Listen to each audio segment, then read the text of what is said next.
Elemento central en muchas de sus obras, Fuentes siempre se mantuvo cercano y opinando sobre la situación política mexicana, escribiendo artículos sobre cuestiones de actualidad.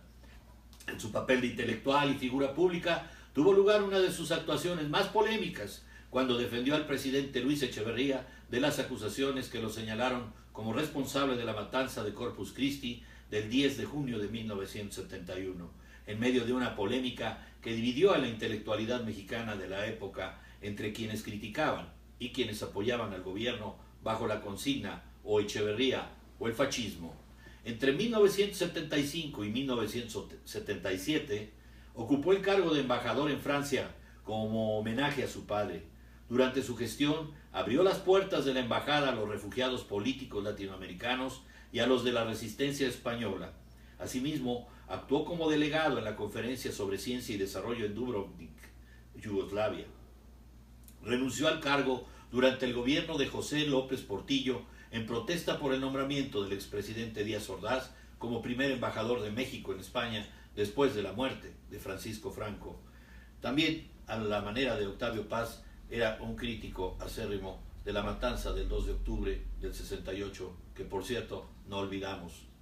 En diversas ocasiones habló favorablemente de Fidel Castro, aunque en algunas otras le puso reparos importantes. Elogió también la apertura de Raúl Castro, fue amigo personal de hombres poderosos de la política mundial, fíjense nada más, como Bill Clinton o Jacques Chirac, y de la economía empresarial como Alberto Cortina, ACS, Banco Zaragozano, y el empresario Javier Merino, el propietario de la multinacional Camper, el mallorquín Llorenç Fluxa, Alfredo Sainz, vicepresidente del Banco Santander, los millonarios Josep María Ollé, Leopoldo Rodés o el hotelero Simón Pedro Barceló, del Grupo Barceló, que seguramente ustedes saben que tiene un grupo de hoteles.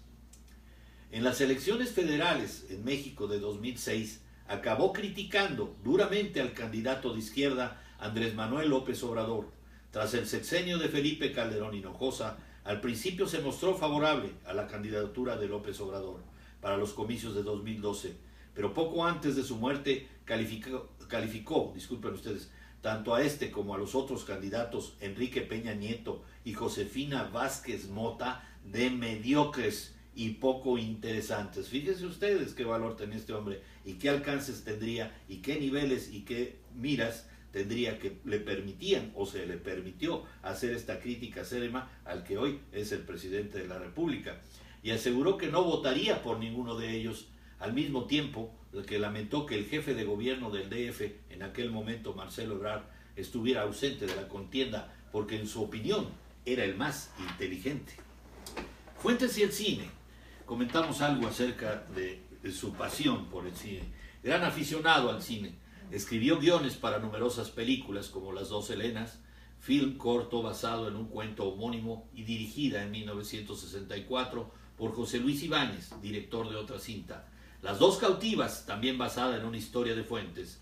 El Gallo de Oro, en 1964, adaptación conjunto con Gabriel García Márquez y el director de la película Roberto Gabaldón, de la novela corta homónima de Juan Rulfo. Un alma pura, en 1965. Tiempo de morir, 1966, junto o en conjunto con Gabriel García Márquez. Pedro Páramo, adaptación de la novela de Juan Rulfo, con Carlos Velo, director, y Manuel Barbachano Ponce, en 1967. El Ignacio, también adaptado de un cuento de Juan Rulfo, en 1975.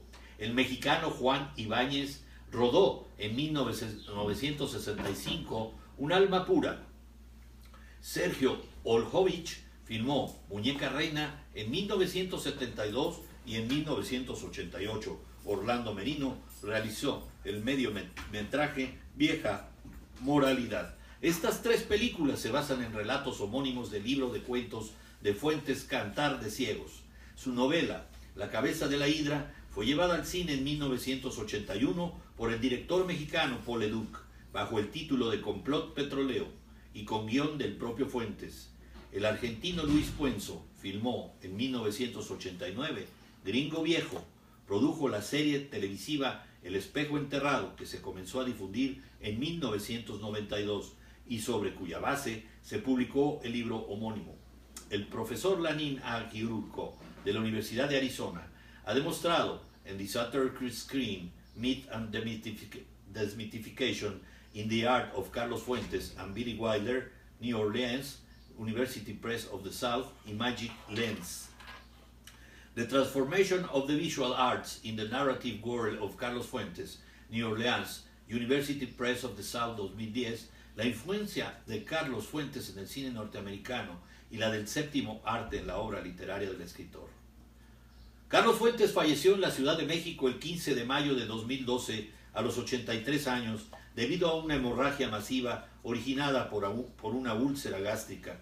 El 16 de mayo, sus restos fueron homenajeados en el Palacio de Bellas Artes y posteriormente fueron cremados para ser depositados en el cementerio de Montparnasse en París, donde descansan los restos de sus hijos Carlos y Natasha.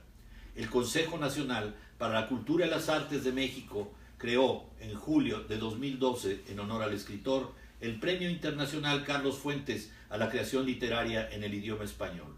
El galardón, que se entrega anualmente el 11 de noviembre, día del nacimiento del escritor, distingue el conjunto de una obra y con $250,000 será el segundo premio literario mejor dotado de Hispanoamérica después del planeta. Fuentes escribió hasta el final de su vida.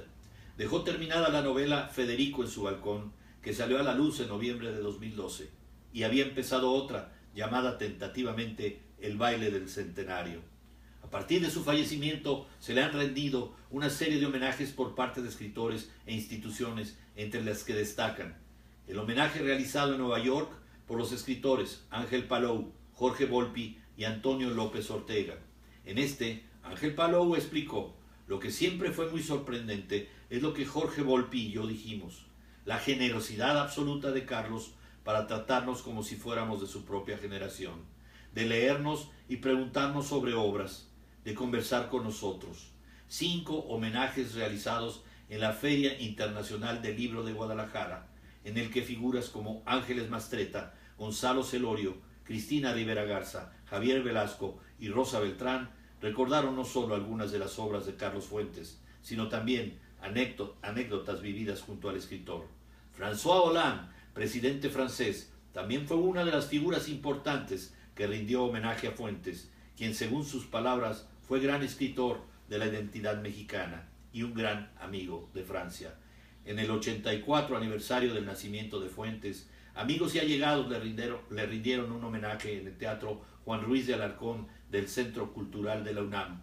En 2013 sus amigos Rafael Tovar, Héctor Aguilar Camín, por cierto, Rafael Tovar apenas desaparecido, Héctor Aguilar Camín, y el rector de la Universidad Nacional Autónoma de México, Juan Ramón de la Fuente, le rindieron un homenaje con motivo del primer aniversario de su muerte. La Edad del Tiempo. La Edad del Tiempo es el nombre que Carlos Fuentes le dio al conjunto de su obra narrativa a partir de 1987. A la manera de la comedia humana de Honorato de Balzac, el escritor mexicano aglutinó sus novelas en grupo, a menudo cambiándolas de lugar e incluso agregando títulos tentativos de obras futuras que nunca escribió. Muchas novelas quedaron sin entrar en ningún grupo, como obras independientes dentro de su programa narrativo. Las obras de Fuentes tienen 3 elementos recurrentes: el rescate y la reflexión de la historia, el estudio del ejercicio y las estructuras del poder, y el análisis de la problemática de la sociedad mexicana en cada época.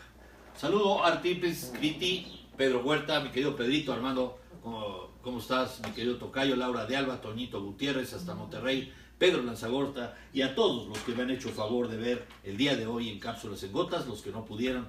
Aquí queda subido en unos 10-15 minutos nuestro video en Facebook, tanto de Seguros como de Armando Valencia, de Periscope. Agradezco el interés que tienen por este programa, agradezco su cariño, su solidaridad y sobre todo su compañía. Como siempre, su amigo Armando Valencia se despide, no sin antes decirle que los espero mañana en Personas y Bienes o Bienes y Personas. Mucho trabajo tenemos todavía que realizar.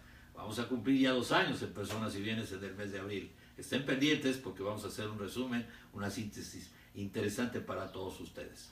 Mi aprecio, mi cariño y mi respeto para todos. Los saludó Armando Valencia.